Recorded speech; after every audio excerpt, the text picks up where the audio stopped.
தமிழர்களுக்கு வணக்கம். நம்ம திரைமரசனத்துல பார்க்க போற படம் கிராணி. மற்றோடு கிராமமா?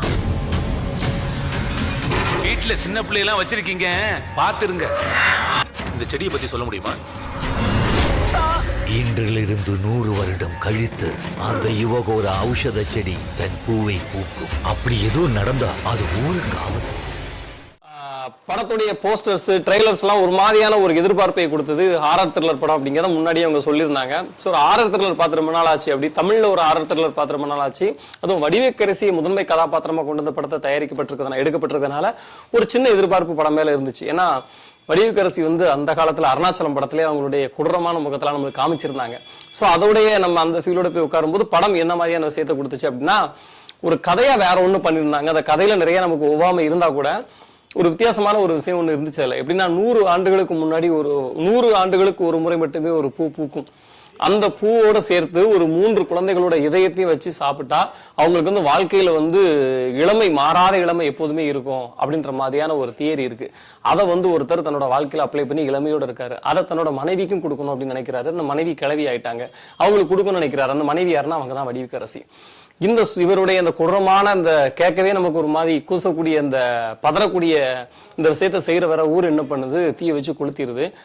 கணவன் விட்டதை நான் செய்வேன் அப்படின்னு வடிவேக்கரசி 3 குழந்தைகளை கொண்டு இதயத்தை எடுக்கிறதுக்கான வேலைகளை இறங்குறாங்க. அது என்னாச்சு, அவங்களுடைய இது நடந்துச்சா, இதை ஹீரோ திலீபன், கஜராஜ், சிங்கம்புலி போன்றவர்களை எப்படி தடுத்து நிறுத்தினாங்க அப்படிங்கிறதான் அந்த படத்துடைய கதையா வருது. கதையை ரொம்ப நெஞ்சை பதற வைக்கக்கூடிய நெஞ்சுக்கறி, குழந்தையோட நெஞ்சுக்கறியை சாப்பிடக்கூடிய ஒரு கிழவி அப்படின்ற மாதிரியா இருக்கும் போதே நமக்கு ஒரு அருவருப்பு வந்துருது. யாரு மேல? அந்த படத்துடைய லீடு கேரக்டர் வடிவேக்கரசி மேல. ஒரு கட்டத்துலலாம் எனக்கு திரையை கிழிச்சிட்டு இந்த வடிவேக்கரசி போட்டு தள்ளிடுவோமா அப்படின்னு தோன்ற அளவுக்கு அவ்வளவு கொடூரமான நடிப்பை வெளிப்படுத்திருக்காங்க. ரொம்ப ஆச்சரியம். இன்னும் கொஞ்சம் மேக்கப்ல இது வடிவேக்கரசி தான் அப்படின்னு நம்ம ப்ரெடிக்ட் பண்ற மாதிரி மேக்கப் போட்டிருக்கலாம். ஒரு சில இடத்துல இது யாருடா அப்படின்ற மாதிரி நமக்கு தோணிடுச்சு. இது வடிவேக்கரசி அப்படி நினைவூட்டுற மாதிரியான மேக்கப் போட்டிருக்கலாம். மற்றபடி அவங்களுடைய பெர்ஃபார்மன்ஸ் அவ்வளவு அழகா இருந்துச்சு. சிங்கப்புலி கூடுமான வரைக்கும் படத்துக்கு எனர்ஜி ஏற்றுறதுக்கான வேலைகளை செஞ்சுக்கிட்டே இருக்காரு.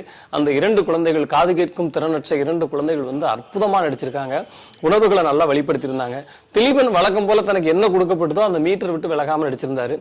கஜராஜ் ஒரு சில இடத்துல ஓவர் டோஸா இருந்தாலும் ஓரளவு யதார்த்தமா நடிச்சு ஒரு மாதிரி கவர் பண்ணிட்டு போயிடுறாரு.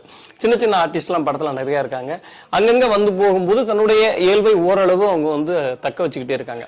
மணிகண்டனோட சினிமாட்டோகிராஃபி இது ஒரு ஹாரர் த்ரில்லர் இருந்ததுனால அவர் லைட்டிங் எல்லாம் பார்த்து செட் பண்ணிருக்காரு. கூடுமான வரைக்கும் ஒரு நல்ல டீசென்டான ஒளிப்பதிவை தான் அவர் கொடுத்திருக்காரு. இசையமைப்பாளர் செல்லியா பாண்டியனை சொல்லும் போது நிறைய இடத்துல இறைச்சல் அதிகமா இருந்துச்சு. அவ்வளவு இறைச்சல் தேவையில்லை. ஏன்னா ஒரு பயத்தை காட்டணும் அப்படிங்கிறக்காண்டி அலர்னா மட்டும் போதாது. அது அலறது இரிட்டேட் பண்ற மாதிரி ஆயிடக்கூடாது. ஸோ பின்னணி இசையில இன்னும் கூடுதல் கவனம் செலுத்தி இந்த படத்தை கொண்டு போயிருந்திருக்கலாம். என்னதான் ஒரு ஹாரர் அப்படின்னு இருந்தா கூட ஃபர்ஸ்ட் ஹாப் நிறைய ஓபி அடிச்சிருந்தாங்க. கதையில நிறைய சம்பந்தம் இல்லாத தேவையில்லாத காட்சிகள், ஒரு மாதிரி இழுவையாவே தான் இருந்தது. முதல் பாதி என்னடா இது அப்படின்ற மாதிரி தோணுச்சுது. 2ஆம் பாதி வரும்போது அந்த 2 குழந்தைகள் வடிவேக்கரசிட்ட மாட்டிக்கு போது அந்த குழந்தைங்க தப்பிக்குமா அப்படின்ற மாதிரியான ஒரு எதிர்பார்ப்பு ஓரளவு கிரியேட் பண்ணிட்டாங்க. என்னதான் கிரியேட் பண்ணியிருந்தாலும் கூட குழந்தைகளின் இதயத்தை தின்றல் அப்படின்ற ஒரு கொடுமையான கான்செப்டா நம்மளால ஏத்துக்கவே முடியல. அந்த வகையில அந்த கிராணி நம்மளோட திராணியை கொஞ்சம் எடுக்கதான் செஞ்சது. இருந்தா கூட செகண்ட் ஹாப் ஒரு மாதிரி பரபரப்பா கொண்டு போறதுனால பேய் படத்தை ரொம்ப விரும்பி பாக்குறவங்களுக்கு இந்த படம் ஓரளவு பிடிக்கலாம். நன்றி, வணக்கம்.